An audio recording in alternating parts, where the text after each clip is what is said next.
Hello and welcome to Salga TV. We continue with our discussion on the complexities of municipal revenue collection and the impact on service delivery in South Africa. In the previous episode, we looked into the different revenue collection strategies executed by the City of Tshwane and the City of Johannesburg. In this episode, we continue with Buffalo City and Emfuleni local municipality on the strategies they have put in place to improve on their revenue and financial sustainability. Coming up in this episode of Salga TV, we head to Nelson Mandela Bay Metro, where we engage Councillor Buyelwa Mafaya and Angie Kivido. This discussion provides some insight on the disconnection blitz in the municipality and the payment options available to consumers. We also engaged the Executive Mayor of Emfuleni local municipality, Councillor Sipho Radebe, about the challenges the municipality faces with revenue collection. Lerato Pasha, Salga's portfolio head of municipal finance, joins us to discuss how revenue collection challenges contribute to the accumulation of debt, thereby hindering service delivery initiatives. The Nelson Mandela Bay Disconnection Blitz highlights the importance of why the public should step forward to make payment arrangements to ensure that municipal accounts remain in good standing. Members of the public should also inquire about the various free services and rebates that they could be eligible for. This information is available at all customer care walk-in centers.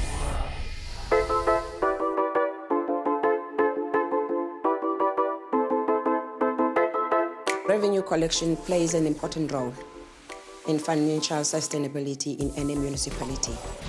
It is also important because without us having those services paid to the municipality will be unable to render quality services to the municipality. Your electricity, water, refuse collection, and property rates not being paid will be unable to render services to our communities. We encounter people who are not paying. There's disconnection of electricity because we cannot stop water. Water is life, but we disconnect electricity for anyone who does not pay. Hence, we are encouraging residents, those who have debt in the municipality, please come forward and make arrangements.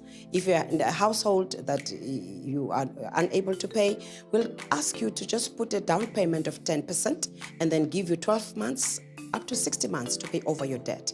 If you are a business person, we give you an option of putting down 50% of the debt owed to municipality and give you 12 months to pay over your debt.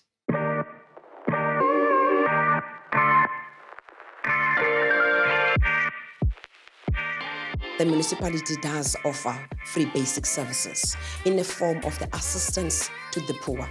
All those who have a total income of household that total up to 4,180, that is a two states grant, and those who are unemployed, we are urging them to come forward and apply for ATTP, the assistance to the poor, wherein when you qualify for that, you have your free basic service. We have 8 kilowatts of electricity, 8 kiloliter, free water, and full credit of property rates and full credit of sewage and refuse collection.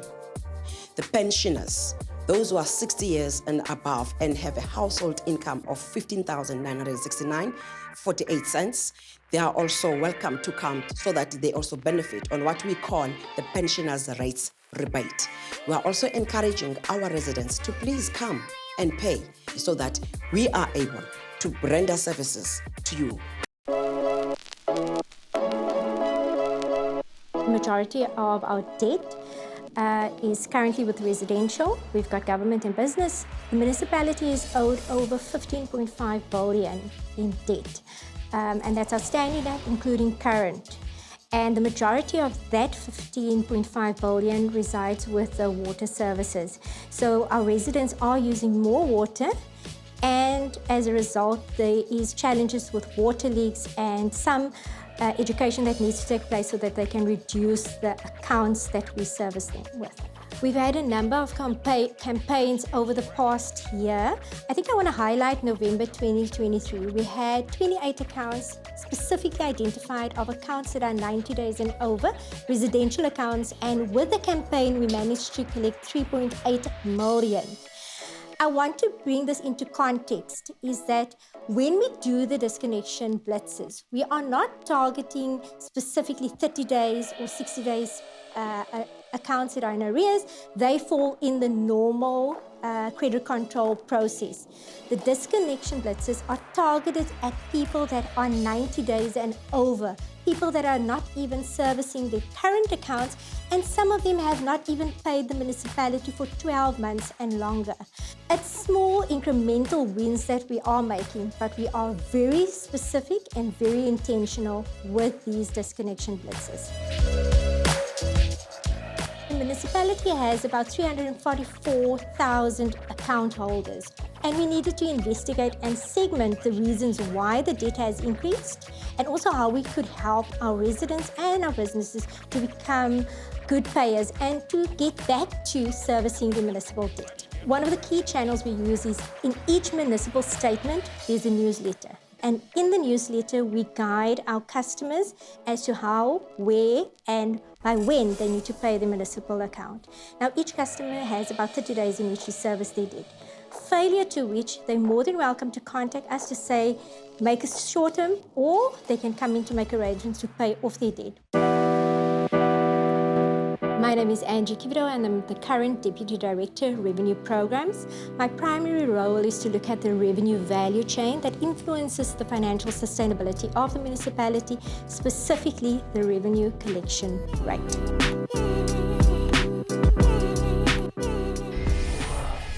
Coming up next, the Salga TV team spoke to the Executive Mayor of Emfuleni local municipality, Councillor Sipho Radebe, on how non-revenue collection has impacted service delivery to communities in the municipality.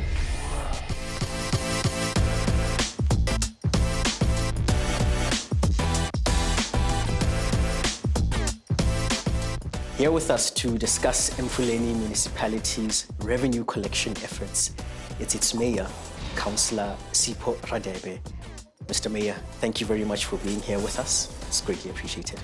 No, thank you very much, Bonolo, for having me.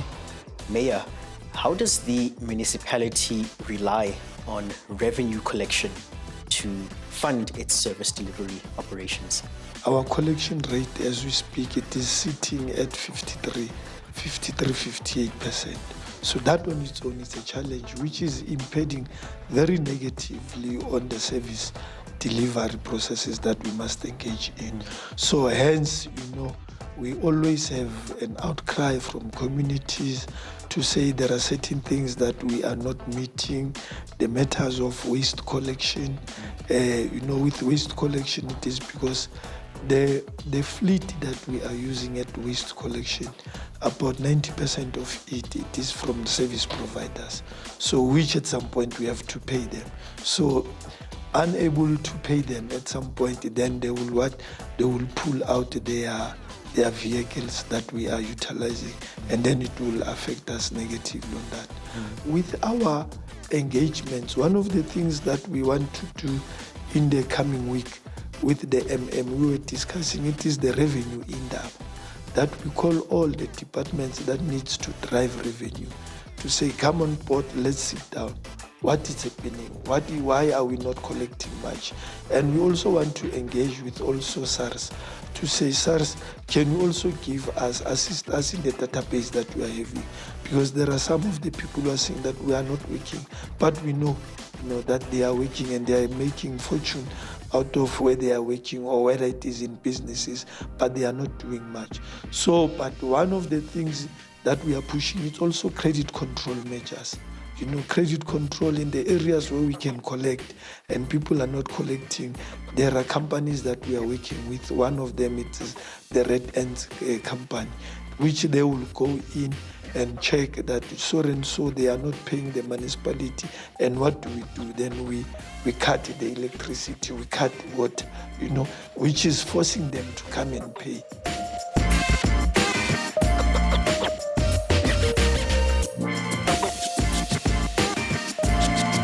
What other measures is the municipality taking to communicate with its communities on the importance of paying for municipal services consumed?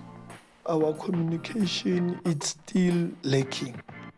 it's still lacking, and which is one of the concerns that I raised with the MMC for Finance, to say, starting from now, we need to close all the gaps and start to engage vigorously, especially on the issue of revenue. Utilize every aspect, every desk that we can utilize, whether it's social media, whether it is local radio stations, but we also rely on the word of mouth, where we also utilize our councillors, so that we believe that the more people hears about this, and also to explain to them why do we need that revenue, so that they also must see that it takes two to tango, that the community must play their role, while the municipality should also play their role.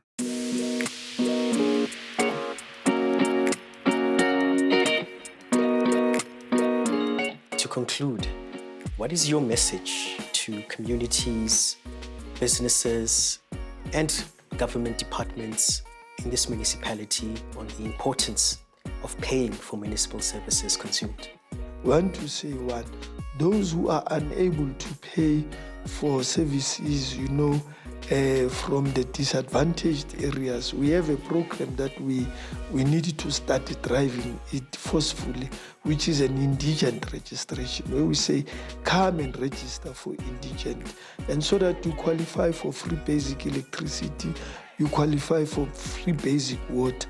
When we do that, we'll be in a position to assist those who are unable to look after themselves. But we are saying that those who have resources, who have monies to pay, let them continue to pay. Those who are not paying, they must go to the relevant department and make arrangements. Mayor Radebe, thank you very much for your time. It's greatly appreciated. No, thank you very much once again, Bonolo, and the team and the community of Salga TV as it is. Thank you. Up next, Lerato Pasha, Salga's portfolio head of municipal finance, joins us to discuss how challenges to collect municipal revenue contribute to the accumulation of debt owed to municipalities and, as a result, hampers service delivery. In studio with us, we have Lerato Pasha, Salga portfolio head for municipal finance, and we discuss municipal debt, which has been on the rise. Lerato, welcome to Salga TV. Good afternoon, Merelda, and it's good to be here. Thank you for actually agreeing to have this very important conversation with us, which has become quite a big deal in local government. So, Lerato, municipal debt has become a nightmare. So take us through how you think municipalities got to this point. I think first is to establish that there are external factors that contributed to the problem, meaning that there are things that are outside of municipal control, and there are internal factors that are within the municipal control that has led to this problem.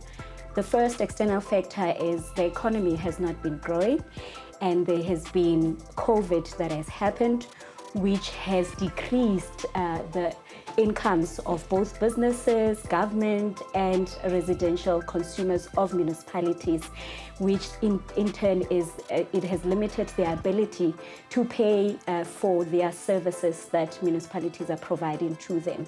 That's the first issue. The next issue is the unemployment rate in South Africa has been on the rise as well, meaning people who could afford these services are no longer able to afford it, but they're still consumers of these services, they're still owners of properties within the municipalities. I think the last aspect of these external factors is how municipalities are funded. Over the years, the fiscus has been shrinking, so municipalities has been receiving less and less money from the fiscus, which they also have no control of. In terms of the internal factors that municipalities are in control of is the issues of inaccurate billing, which has come to the fore, that some consumers have been billed more than what they're supposed to, the issues of metering where meters have been billed more than what the consumers have consumed, and the issues of estimates as well, which customers have been disputing, and municipalities have not really addressed those issues within the turnaround time. The other issues has been the collection mechanisms of municipalities. As you know, that some municipalities have no-go areas, meaning they can't implement both credit control and take readings in those areas, which has contributed to the increasing debt. So those are, I think, some of the key issues that I think has contributed to where the status of debt is sitting at the moment. We've seen a rise in dissatisfaction in terms of service delivery where communities are concerned. Would you say there is a direct correlation between ineffective revenue collection and decline in service delivery? I think in terms of empirical evidence, I've been looking around in terms of searching whether there is that correlation, and I have not found anything. But what we have observed is municipalities that have solid credit control and debt collection policies, bylaws, standard operating procedures, and who have enforced them and implemented them more consistently, have been receiving higher collection rates and maybe lower growing debt levels than the ones that don't have. So I think what is important is for municipalities to ensure that they have those legislative framework in place, but the most important aspect is to ensure that they enforce them, and they enforce them more consistently. What strategies can municipalities implement to enhance revenue collection efficiency and reduce the debt burden? I think the basics are always the key. Do the basics right, first and foremost. Know your customers, know the properties that are within your jurisdiction, build them correctly, and then collect without any fear, without any favor, because municipalities over time have been reducing the number of customers that they're actually disconnecting, and government, unfortunately, is one of those that have not been credit control have not been implemented effectively by municipalities. And I think the other issue is municipalities must engage their customers. They need to be more visible to their customers. They need to educate their customers. And the other issue is for municipalities to departments to be integrated and aligned.